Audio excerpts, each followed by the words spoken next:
குருஜி மகாவிஷ்ணுவுடன் நேரடி சந்திப்பு ஜூன் 1 முதல் 15 வரை சேலம், திருச்சி, மதுரையில் நேரடி தொடு தீட்சை, ஆன்மீகம் மற்றும் பொருளாதார முன்னேற்றம் பெறுங்கள். மற்றும் ஜூன் 28 சென்னை மாடம்பாக்கத்தில் பிரம்மாண்ட மகா சத்சங்கம், சக்தி வாய்ந்த தியானம் மற்றும் நயன தீட்சை. குருஜி மகாவிஷ்ணுவின் நேரடி ஆசீர்வாதத்துடன் உங்கள் தொழில் மற்றும் ஆன்மீக வாழ்வை அழகாக்குங்கள். வாய்ப்பை தவறவிடாதீர்கள். உடனே முன்பதிவு செய்யுங்கள். நிகழ்வு சோகமான நிகழ்வு தான். பட் நீங்க சொல்றப்ப பார்த்து புட்டபர்த்தி சாய்பாபா இவ்வளவு சக்தி வாய்ந்தவரான்னு நினைச்சேன். சொல்லுங்க சாமி அந்த நிகழ்வை நம்ம உறவுகள். பாபா சாப்பிடுற மாதிரியே நடந்தது. அவரு நம்ம பிளேட்ல 3 இட்லி வச்சாங்கன்னா 2 இட்லி சாப்பிட்ட மாதிரி 1 இட்லி மட்டும் தான் இருக்கும். இட்லி இருக்கு. ஆமா, இட்லி இருக்காது. ஊட்டி அறைக்குள்ள இதெல்லாம் நடந்தது. இது நான் சிறு வயதுல பார்த்த அனுபவம் தான். வந்து தன்னோட அறைக்கு போய் கிட்டத்தட்ட ஒரு 2 மணி நேரத்துல உயிர் பிரிஞ்சிருச்சு. இவங்க 2 மணி நேரம் கழிச்சு தான் போய் கதவை தட்டியிருக்காங்க. என்ன உள்ள போடுறவரை ஆளை காணுமே பார்த்தா இறந்த நிலையில உடல் இருந்தது. டாக்டர் செக் பண்ணும்போது என்னன்னா இவர் இறந்து பல மணி நேரம் ஆன மாதிரி அவங்க சொல்றாங்க. தீர்க்க முடியாத கர்மா அல்லது நீங்களே சொல்ல முடியாம தவிச்ச விஷயங்கள் அப்படி ஏதாவது நடந்திருக்கா? தீர்க்க முடியாத கர்மாக்கள்ன்றது அவங்களுடைய முன்னோர்களுடைய கர்மாக்கள் தான். பூர்வ ஜென்ம கர்மான்னு ஒண்ணு இருக்கும், முன்னோர்களுடைய கர்மாக்கள்னு ஒண்ணு இருக்கும். அது ஒரு சிலருக்கு தாய் வழி புண்ணியங்கள் இல்லாமலும் கஷ்டப்படுவாங்க, தந்தை வழி புண்ணியங்கள் இல்லாமலும் கஷ்டப்படுவாங்க. புண்ணியங்கள் குறைவா இருக்கு அவங்க அம்மா வீட்டு சைட்லயோ இல்ல அவங்க அப்பா வீட்டு சைட்லயோ, இதனால அவங்களுக்கு என்னென்ன கஷ்டங்கள் வரும்? சாமி, இந்த குலதெய்வம் அருள் அப்படிங்கிறது எவ்வளவு முக்கியமா உங்களுக்கு தெரியும். குலதெய்வம் அருள் இல்லாத குடும்பம் எவ்வளவு கஷ்டப்படும் சாமி. சுகமே சொல்லுங்க சாமி. சுகமே சொல்லுங்க சாமி. திருச்சிற்றம்பலம். வணக்கம். சொல்லுங்க சாமி. சாமி, நேத்து நம்ம இன்டர்வியூ பேசி முடிச்சதுக்கு அப்புறம் சரிங்க சாமி, எதர்ச்சியா புட்டபர்த்தி சாய்பாபா பத்தி பேசி வந்துச்சு. ஆமா, அப்ப நீங்க சந்தோஷமா ஒரு விஷயம் சொன்னீங்க. புட்டபர்த்தி சாய்பாபா உயிரோட இருக்கப்ப ஒரு விஷயம் நடந்துச்சுங்க அப்படின்னு. நிகழ்வு சோகமான நிகழ்வு தான். பட் நீங்க சொல்றப்ப பார்த்து புட்டபர்த்தி சாய்பாபா இவ்வளவு சக்தி வாய்ந்தவரான்னு நினைச்சேன். ஆமா, சொல்லுங்க சாமி அந்த நிகழ்வை நம்ம உறவுகளுக்கு. அது என்னுடைய குடும்ப சம்பந்தமா நடந்த சம்பவம் சாமி. அதாவது இந்த ஞானம் கிடைக்கிறதுக்கு முன்னாடி சாமி, நான் சின்ன வயசு சாமி. நான் 6th 7th படிக்கும் போது நடந்த சம்பவம். அப்ப ஆமா, எங்க தாய் மாமனுடைய பையன். அவருக்கு எனக்கு 2 வயசு மட்டும் தான் வித்தியாசம். மூத்தவர் அவரு? ஆமா, என்னோட மூத்தவர் தான்.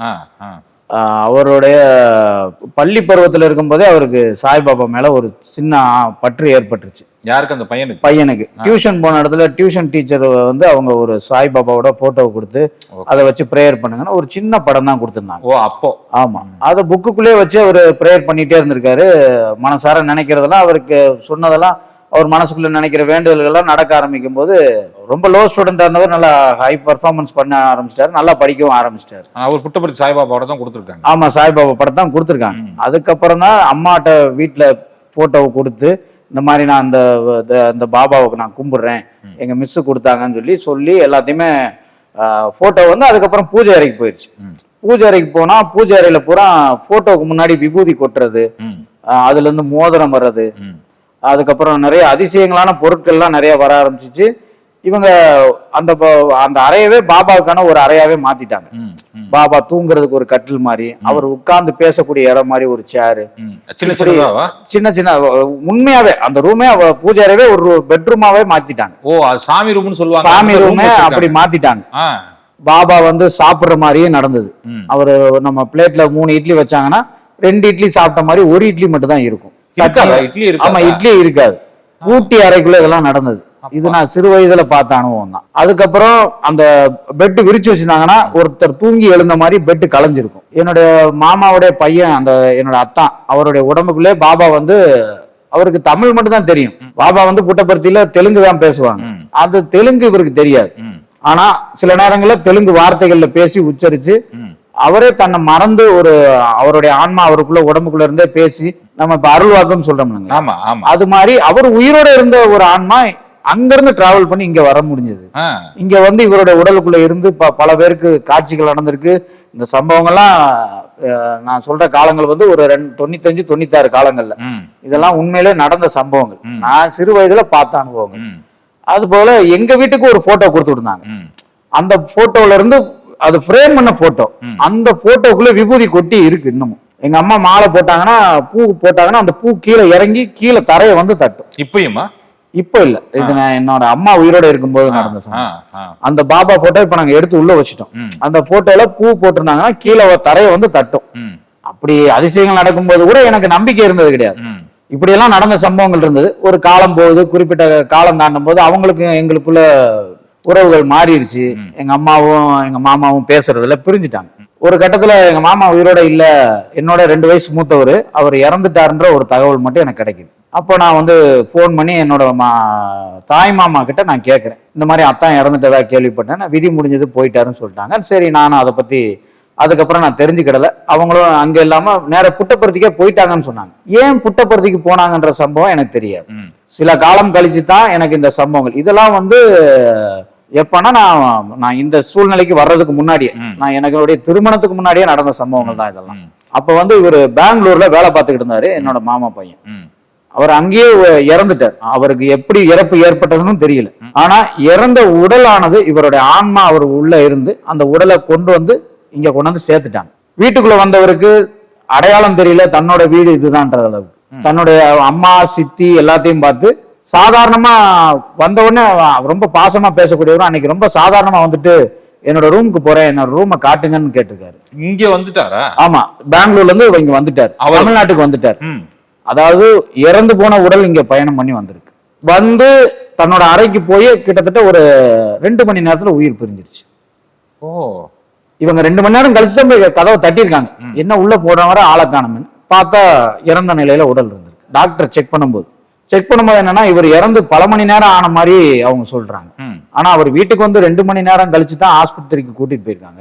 அங்க இறந்துட்டதா சொன்னது வந்து இவர் இறந்து எப்படியும் ஒரு 5-6 மணி நேரத்துக்கு மேலேயே இருக்குன்றாங்க. ஆனா 5-6 மணி நேரத்துல ட்ரெயின்ல டிராவல் பண்ணி வந்திருக்காரு பெங்களூர்ல இருந்து. வந்தவர் எப்படி இறந்தாங்க, அது ஒரு அதிசயங்கயா. இதெல்லாம் முடிஞ்சு அவங்க தகனம் எல்லாம் பண்ணிட்டாங்க, அந்த உடலை அடக்கம் பண்ணி எல்லாம் முடிஞ்சிருச்சு. ஆனா திரும்ப 6 மாதம் கழித்து அவங்க வீட்டுக்கு ஒரு புதுசா ஒரு நபர் தேடி வந்திருக்காங்க. தேடி வந்தவங்க ஒரு அவங்களோட அட்ரஸை, இவங்க அந்த வீட்டுல இருந்து இன்னொரு வீட்டுக்கு மாறி இருக்காங்க. அந்த வீட்டு அட்ரஸை எழுதி கொடுத்து என்னுடைய அத்தான் பேர் சொல்லி, இந்த பையன் வந்து புட்டபர்த்தியில இருக்காரு, உங்களை போய் பார்த்து உங்களை வர சொன்னாருன்னு சொல்லியிருக்காரு. அதுக்கப்புறம் என்னுடைய அத்தையும் மாமாவும் வந்து புட்டபர்த்தி போய் அவங்களை அங்க பார்த்ததா, இதெல்லாம் நடந்த சம்பவம்ன்றது 2வது தான் எனக்கு தெரியும். ஆனா இப்ப யாருமே அதை சொல்றதுக்கு என்னுடைய அத்தையோ என்னுடைய மாமாவோ யாரும் இப்போ உயிரோட இல்லை. இது ஆனா சொன்னவங்க இருக்காங்க. மற்றபடி இந்த சம்பவம் நடந்ததை சொன்னதுக்கு என்னுடைய பெரியம்மா பையன் ஒருத்தர் இருக்காரு, என்னுடைய சித்தி பையனும் ஒருத்தர் இருக்காரு. இவங்கெல்லாம் அதை பார்த்திருக்காங்க, இந்த சம்பவத்தை கேள்விப்பட்டிருக்காங்க. இந்த மாதிரி அந்த பையன் இறந்த அத்தான் வந்து அங்க இருந்ததாகவும் அதை பார்க்கறதுக்காகத்தான் இவங்க அங்க போய் அங்கேயே இருந்து அங்கேயே அவங்களும் மரணம் அடைஞ்சிட்டாங்க. இது ஒரு சிறு புரிதலுக்காக நான் கேட்கிறேன். சொல்லுங்க, உறவுகளுக்கு அந்த சந்தேகம் வரும். அந்த பையன் வந்தான்னு சொன்னீங்களா, 6 மாசத்துக்கு அந்த பையன் வந்தான்னு சொன்னீங்க. ஆமாங்க, அந்த 6 மாசம் பையன் வந்து இவர் எழுதி கொடுத்த பேப்பர் எடுத்து வந்தாரா? ஆமாங்கய்யா. அதுக்கு முன்னாடி இந்த வீட்டை காலி பண்ணிட்டு இவங்க புது வீட்டுக்கு போட்டாங்க. புது வீட்டுக்கு போயிட்டாங்க. அந்த அட்ரஸ் அவர் எழுதி கொடுத்து. ஆமா, அந்த அட்ரஸ் எழுதி கொடுத்து எங்க அப்பா அம்மா இங்க இருக்காங்க, நான் புட்டபர்த்தியில இருக்கிறதா எங்க அப்பா அம்மாக்கு தகவல் சொல்லி அவங்களை வர சொல்லுங்கன்னு சொல்லியிருக்காரு. அதை கேள்விப்பட்டு அவங்களே ஆச்சரியப்பட்டு தான் அங்க போய் பார்த்திருக்காங்க. அது தன்னோட பையனா இல்ல தன்னோட பையன் உருவத்துல இருக்கிற வேற ஒருத்தரா, இது எதுவுமே எனக்கு தகவல் இல்லை. ஆனா இந்த ஆதாரம் மட்டும் எனக்கு தெரியும். அட்ரஸ் எழுதி கொடுத்து எங்க அப்பா அம்மா இந்த அட்ரஸ்ல இருக்காங்க, போய் என்ன பார்க்க வர சொல்லுங்க புட்டபர்த்திக்குன்னு அனுப்பி விட்டுருக்காரு. அதுக்கப்புறம் இவங்க போய் புட்டபர்த்திலே வாழ்ந்து அங்கேயே பாபா இருக்கும்போது அவன் அங்கேயே இருந்து அங்கேயே சமாதி நிலைக்கு போயிட்டாங்க. ரொம்ப அற்புதமா இருக்கு சாமி, ரொம்ப அற்புதமா இருக்கு. அதே மாதிரி உங்க வீட்டுல விபூதி வந்து பெரிய விஷயம் இல்ல. இது வந்து முதல்ல நடந்த சம்பவங்கள். அப்ப கூட எனக்கு அந்த நம்பிக்கைகள் இல்லை. இப்ப ஆனா பாபா மேல எனக்கு முழு நம்பிக்கை உண்டு. சீரடி சாய்பாபாவையும் சரி, புட்டபர்த்தி சாய்பாபாவையும் சரி, நான் பரிபூர்ணமா நம்புறேன். சில நேரங்கள்ல என்னோட பேசுற நண்பர்கள் பேசும்போது அவங்களுடைய உருவமே வந்துதான் போகுது. அவங்களும் வந்து எனக்கு காட்சி கொடுத்து தன்னை வழிபடுறதாவும் தான் காட்டுற வழியை சொல்லும்படியும் எனக்கு பதில் சொல்றாங்க. அதுவும் நான் இப்ப அனுபவிக்கிறேன். அப்படி நீங்க யாருக்காவது புட்டபர்த்தி சாய்பாபா கும்பிட சொல்லி, ஷீரடி சாய்பாபா கும்பிட சொல்லியிருக்கீங்க? நிறைய பேர் சொல்லியிருக்கீங்க. அந்த மாதிரி விஷயங்கள் 1-2 சொல்லுங்க நம்ம உறவுகளுக்கு. புட்டபர்த்தி சாய்பாபாவும் ஷீரடி சாய்பாபாவும். முதல்ல ஷீரடி சாய்பாபாவோட அனுபவம் தான் ஏற்பட்டது. சொல்லுங்க. அவருடைய முழு விக்கிரகம் அவங்க வீட்டுல இருக்கிறதாவும், அந்த விக்கிரகத்துக்கு இவங்க வெள்ளை நிறத்துல வஸ்திரம் போட்டிருக்கதாவும் ஒரு சகோதரருக்கு சொல்லும் போது தெரிஞ்சது. அவர் அந்த பாபா சிலைக்கு பக்கத்துல உட்கார்ந்து என்னோட பேசுறாரு. அது அப்படியே தத்ரூபமா காட்சியாவே என் கண்ணுக்கு தெரிஞ்சது. நான் சொன்னேன், உங்களை சீரடி சாய்பாபா உங்களை வழி நடத்துறாரு, நீங்க பாபாவை வணங்குங்க, பாபா இன்னும் உங்களுக்கு நன்மைகளை நிறைய செய்வாருன்னு சொல்லியிருந்தீங்க. இந்த புட்டபர்த்தி சாய்பாபா புட்டபர்த்தி சாய்பாபாவும் ஒரு வீட்டுல தகவல் வந்துச்சுங்க. அது எங்கன்னா பெங்களூர்ல இருந்து ஒருத்தவங்க பேசினாங்க. அந்த சகோதரிக்கு திருமணம் ஆகல. அப்ப உங்க பக்கத்துல சாய்பாபா போட்டோ தெரியுதுமான்னு கேட்டேன். ஆமாங்கய்யா, நீங்க எந்த பாபான்னு சொல்லுங்கன்னு என்கிட்ட கேட்டாங்க. நான் சொன்னேன், இல்லங்கம்மா, புட்டபர்த்தி சாய்பாபா, அவருக்கு தலைமுடி நிறைய இருக்கு, அந்த தலைமுடியோட தான் தெரியுறாரு, அவருக்கு அந்த அடையாளம் தான் தெரியுது எனக்கு. அதனால புட்டபர்த்தி சாய்பாபாவும் நீங்க நினைங்க, உங்களுக்கு வெகு விரைவில் திருமணம் நடக்கும், நீங்க நான் சொன்ன அந்த பரிகாரத்தை போய் செஞ்சுட்டு வாங்கன்னு ஒரு பரிகாரத்தை அவங்கள செய்ய சொன்னேன். அதுபடி நடந்து திருமணம் நடந்துச்சு. அது புட்டபர்த்தி சாய்பாபா தன்னை இப்படி செய்ய சொல்லி சொன்னாங்க. இந்த வழிபாட்டு முறைக்கு போய் செஞ்சா அவங்களுக்கு திருமணம் நடக்கும், அவங்களுக்கு திருமணத்தை நான் ஏற்படுத்தி தருவேன்னு அவர் கூறிய வாக்கத்தான் நான் சொன்னேன். ஐயா, நம்ம பேசின எல்லாமே நீங்க சொல்லி நடந்ததெல்லாம் பேசிட்டு இருந்தோம். ஆமாங்கய்யா. தீர்க்க முடியாத கர்மா அல்லது நீங்களே சொல்ல முடியாம தவிச்ச விஷயங்கள் அப்படி ஏதாவது நடந்திருக்கா? ஆமாங்கய்யா, ஒரு சம்பவம் நடந்திருக்கு. ஒரு தாய் தன்னுடைய மகளுடைய திருமணத்துக்கு கேட்கும் போது எனக்கு தர்ம சங்கடமான நிலைமை ஆயிடுச்சு. ஏன், என்ன ஆச்சு சாமி? ஏன்னா காட்சிகளை பார்க்கும்போது அந்த சகோதரிக்கு திருமணம் நடந்த மனக்கோலத்துல காமிக்குது. ஆனா அம்மா இல்ல, என் மகளுக்கு இன்னும் திருமணம் ஆகலைன்னு சொல்றாங்க. அந்த நிலை எனக்கு ரொம்ப தர்ம சங்கடம். ஏன்னா அவங்களுக்கு நான் சொல்ற வார்த்தை மனசாட்சிக்கு பொதுவா நான் எனக்கு கண்ணுக்கு தெரிஞ்ச உண்மையை சொல்றேன். அவங்களால அதை ஏத்துக்கிற முடியாதுன்னு தெரிஞ்சு, இல்லங்கம்மா, உங்க மகளுக்கு திருமண யோகத்தை என்னால சொல்ல முடியாதுன்னு சொல்லி நான் போனை டிஸ்கனெக்ட் பண்ணிட்டேங்க, என்னால உங்களுக்கு பதில் சொல்ல முடியலம்மா, எனக்கு தடுமாற்றமா இருக்குன்னு நானே போனை கட் பண்ணிட்டேன். அவங்க கிட்ட சொல்லிட்டே தான் பண்ணேன், உங்க மகளுடைய திருமணத்தை தவிர வேற எந்த கேள்வியை வேணாலும் கேளுங்க, அதுல எனக்கு பதில் சொல்ல வழி இல்லை அப்படின்ட்டு. காரணம், பதில் இருக்கு, அந்த பதில் அவங்களால தாங்கிக்கிற முடியாத ஒரு பதில், அதனால சொல்ல முடியல. இப்படியும் சில விபரீதங்களான பதில்களும் வரும். அதனால அந்த நேரங்கள்ல அவங்க மனசுக்கு ஆறுதலா தான் நம்ம சொல்ல முடியும். அவங்க மனசை காயப்படுத்திடக்கூடாதுன்றதுக்காக விரைவில் தெரிஞ்சிடும். அதனால ஒரு 2 மாதம் கழித்து இந்த தகவலை பத்தி பேசுவோமான்னு சொல்லி டிஸ்கனெக்ட் பண்ணி. இந்த தீர்க்க முடியாத கர்மான்னு ஒரு கேள்வி கேட்டிருந்தீங்க இல்லையா? ஆமாங்க. அந்த மாதிரி கர்மாக்கள் நீங்க ஏதாவது பார்த்திருக்கீங்களா? தீர்க்க முடியாத கர்மாக்கள்ன்றது அவங்களுடைய முன்னோர்களுடைய கர்மாக்கள் தான். பூர்வ ஜென்ம கர்மான்னு ஒண்ணு இருக்கும், முன்னோருடைய கர்மாக்கள்னு ஒண்ணு இருக்கும். அதை நான் எல்லார்கிட்டையும் நான் அந்த கர்மான்ற வார்த்தையை உபயோகிக்கிறது இல்லை. முன்னோர் வழி புண்ணியங்கள் உங்களுக்கு இல்லைன்னு சொல்லித்தான் நான் கொண்டு வருவேன். அது ஒரு சிலருக்கு தாய் வழி புண்ணியங்கள் இல்லாமலும் கஷ்டப்படுவாங்க, தந்தை வழி புண்ணியங்கள் இல்லாமலும் கஷ்டப்படுவாங்க. 2 செய்த முன்னோர்களுடைய பாவங்கள் பாவங்களோ சாபங்களோ புண்ணியங்கள் இல்லாம காமிக்கும். சோ அந்த புண்ணியங்களுக்காக அவங்களுக்கு அதிகப்படியான கோயில்களுக்கு நான் போக சொல்ல வேண்டியது. ஒவ்வொருத்தருக்கும் ஒரு 17 கோயிலாவது போக சொல்றேன். அடே அப்பா. சில பேருக்கு 108 திவ்ய தேசங்கள்ல நீங்க 51 திவ்ய தேசத்தை பார்க்கணும்னே சொல்றேன். இந்த காரணங்கள் எதனால வருதுன்னு தெரியாது, ஆனா காரணம்ன்றது 2 பக்கமும் அதை சமன்படுத்த வேண்டும், அந்த புண்ணியங்களை சமன்படுத்த வேண்டும். அப்படின்னால அது கொஞ்சம் பரிகாரம்ன்றது கொஞ்சம் எளிமையா இல்லாம அதிகப்படியா போயிடும். அது அவங்களுடைய கர்மான்ற அந்த வார்த்தைக்கு பொதுவான புண்ணியங்கள் இல்லாத தன்மைக்காகத்தான். நீங்க சொல்றதை வச்சு நான் கேக்குறேன், புண்ணியங்கள் குறைவா இருக்கு அவங்க அம்மா வீட்டு சைட்லயோ இல்ல அவங்க அப்பா வீட்டு சைட்லயோ, இதனால அவங்களுக்கு என்னென்ன கஷ்டங்கள் வரும்? ஐயா, அவங்களுக்கு திருமணம் தடையாகும். ஒண்ணு, அப்படி திருமணம் ஆயிருந்தவங்களுக்கு குழந்தை பாக்கியம் தடை ஏற்படும். இந்த 2 கர்மா மட்டும்தான் உங்களுக்கு காமிக்கும். பூர்வ புண்ணியத்தை தலைமுறையை தொடர விடாம ஆண் வாரிசுகளுக்கு வாரிசுகள் இல்லாம தடைப்படும். பெண் வாரிசுகளா இருந்தா அவர் கணவரோட சேர்ந்து வாழ முடியாம கணவன் மனைவி பிரிவு ஏற்படும். இது 2 தான் அதிகப்படியான பாரங்களை வச்சிருக்கக்கூடிய கர்மாக்கள்னு சொல்ல வேண்டியது. அதிகப்படியான புண்ணியங்கள் இல்லாதவங்க, தாய் வழியும் தந்தை வழியும் சேர்ந்தே பாதிக்கப்பட்டவங்களுக்கு இந்த 2 கஷ்டம் அதிகமா இருக்குங்க. அந்த கஷ்டத்தை தீர்க்க கொஞ்சம் அதிகப்படியான நேரங்களும் எடுத்துக்கிறோம், அதிகப்படியான கோயில்களுக்கும் போக வேண்டியது இருக்கும். கர்மா அப்படிங்கிறது உங்கள் பார்வையில் என்ன பொறுத்த மட்டும் கர்மான்றதை விட புண்ணியங்கள் இல்லைன்ற வார்த்தையை தான் அதிகமா இப்ப இருந்து நான் கர்மான்னு சொல்லல. சரிங்க, அப்ப நான் சொல்லிட்டேன் அந்த வார்த்தையை. சரி, புண்ணியங்கள் குறையறதுக்கான காரணம் என்ன? புண்ணியங்கள் குறைவதற்கு முன்னோர்கள் செய்த புண்ணியங்கள் இவங்களுக்கு சேரல, இவங்களுக்கு அந்த பலன் இல்லைன்றதுதான். இவங்களுக்கு அந்த பிராப்தம் இல்ல, அந்த பிராப்தம் இல்ல. அந்த பிராப்தத்துக்காக தான் நம்ம கோயில்களுக்கு போக சொல்றோம். அந்த பிராப்தங்களுக்காக கோயில்களும் போக சொல்றோம், சில வேற பல பரிகாரங்களையும் செய்ய சொல்றோம். பள்ளிக்கூடங்களுக்கு மரம் நட சொல்றோம், இல்ல பொது இடங்கள்ல மரம் நட சொல்றோம், இல்ல குழந்தைகளோட ஆசிரமங்கள்ல போய் மரம் நட சொல்றோம். இப்படி இயற்கைக்கு சரிசமமா அவங்களோட அந்த புண்ணியத்தை எடுத்துக்கிறதுக்கு என்ன செய்யணுமோ அதை அந்த வழியை செய்ய சொல்றாங்க. இப்ப செய்யற புண்ணியங்கள் முன்னோருடைய புண்ணியங்களை சேர்த்து கொடுக்கும், அதுக்கு இதுக்கும் பேலன்ஸ் பண்ண முடியுன்றதுக்காக. அந்த புண்ணியங்கள் வராததுனால இந்த காலகட்டங்கள்ல நீங்க இந்த புண்ணியங்களை செய்யுங்க, இந்த இடங்கள்ல போய் இந்த புண்ணியங்களை செய்யும் போது இதுவே உங்களுக்கு போதுமானது. முன்னோர் வழி புண்ணியங்கள் வந்தாலும் வராட்டினாலும் பிரச்சனை இல்லை. இந்த புண்ணியங்கள் உங்களை வாழ வச்சிரும், உங்களுடைய குழந்தை பாக்கியத்தையோ உங்களுடைய எதிர்காலத்தையோ தடைப்படுத்தாம இனி வருங்காலம் சரியா இருக்கும் அப்படின்றதுக்காக. சாமி, இந்த குலதெய்வம் அருள் அப்படிங்கிறது எவ்வளவு முக்கியமா உங்களுக்கு தெரியும். குலதெய்வம் அருள் இல்லாத குடும்பம் எவ்வளவு கஷ்டப்படும் சாமி. குலதெய்வம் அருள் இருக்குங்கய்யா, இவங்க அதை பயன்படுத்திக்கிற முடியாத சூழ்நிலைகளா தான் இருக்கும். இவங்க குலதெய்வத்தை மறந்துடுவாங்க, இல்ல குலதெய்வம் தெரியாம இருப்பாங்க. நான் சில பேருக்கு மட்டும்தான் அந்த குலதெய்வத்தை இடம் பொருளோட சொல்ல முடியல என்னால. ஏன்னா அவங்க வாழ்ந்த இடம் வேறையா இருக்கும், அவங்க இப்போ இருக்கிற இடமா இருக்கும். அதனால கரெக்டான அந்த குலதெய்வம் இந்த இடத்துலதான் அப்படின்னு சொல்லி அவங்கள கொண்டு போக முடியல. சப்போஸ் அவங்களுக்கு பேச்சியம்மன் குலதெய்வமா இருந்தா நீங்க எங்க இருக்கிற பேச்சியம்மனை வேணாலும் வணங்குங்க. கருப்பசாமி குலதெய்வமா இருந்தா எந்த ஊர்ல இருக்கிற கருப்பசாமி வேணாலும் குலதெய்வமா வணங்குங்க.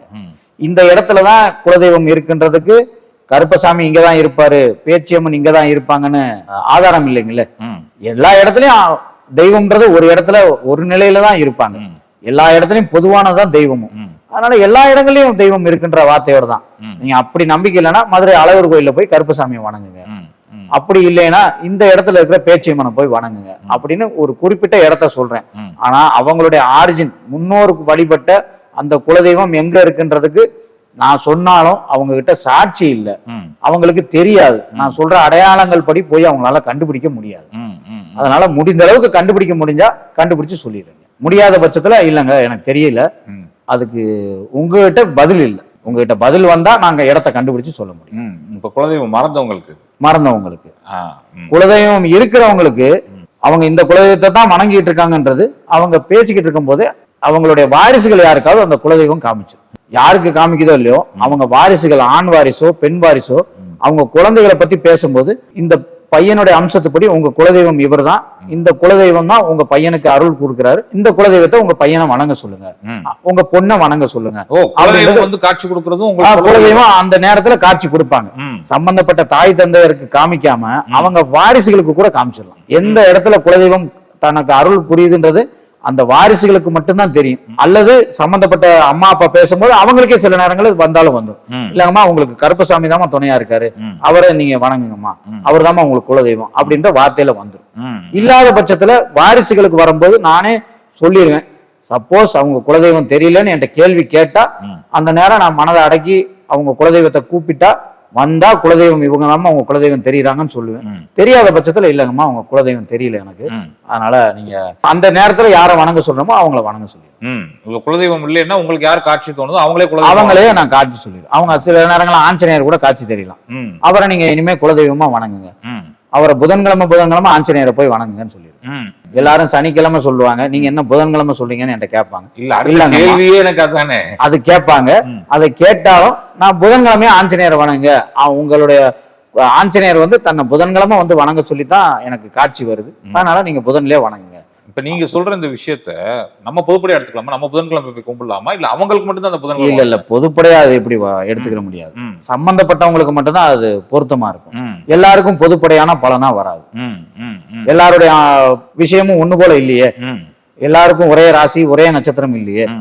ராசி நட்சத்திரம் மாறலாம், கால நேரங்களும் மாறலாம், எல்லா விரலும் ஒண்ணு போல இல்லை. இது ஒரு அடையாளமா அது கூட வச்சுக்கலாம். இந்த முன் ஜென்மம் ஒரு விஷயம் இருக்கும் சாமி. ஆமாங்க, நீங்க கேள்விப்பட்டிருப்பீங்க. கண்டிப்பா யாராவது உங்களுக்கு முன் ஜென்மத்தை பத்தி கேட்டுருக்காங்க? அது